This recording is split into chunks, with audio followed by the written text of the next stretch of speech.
Përshëndetje të dashur miq, sot për ju kam zgjedhur një recetë të veçantë. Jo gjithmonë do të ha me mbëlsira. Sot për ju kam zgjedhur një recetë turshi trangulli.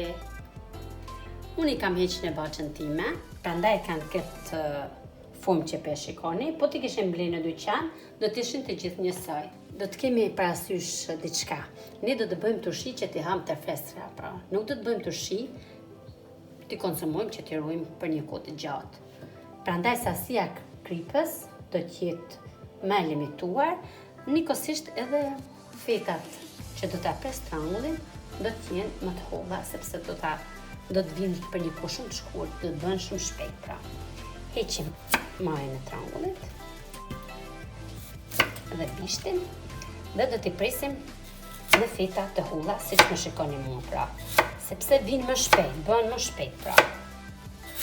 Si u futët e thithin kripën më shpejt dhe për 4-5 ditë një javë I kemi të gatshme pra. Tani që është periudha e verës, të dashur miqtë e mi, unë sot nuk do t'i bëj me spes djegës, por nëse dëshironi dhe familja ju I pëlqen, mund t'ja hedhni 2-3 speca të djegës. Pra, siç I kemi hedhur trangull, do t'i hedhni dhe specat brenda, do t'i shponi pak dhe do t'i hedhni. Për vazën që kemi zgjedhur ne, na mori 3 tranguj mesatar. Pra për këtë sasi trangulli që kemi hedhur, do hedhim 2 lugë krip. Pra nuk do t'i bëjmë shumë të kriposura, sepse na bëjnë dëm.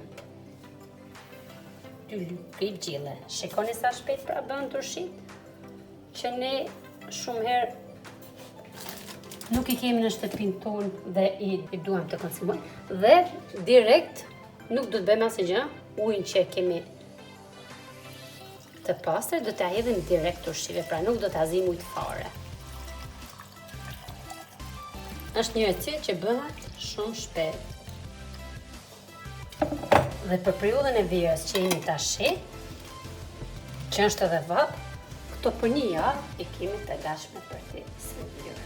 Pra të dashur miqtë e mi, kjo ishte receta që përgatitëm sot për ju. Shpresoj të ju ketë pëlqyer dhe më shumë kur ta shijoni. Ju bëft mirë, shihemi në videon e radhës.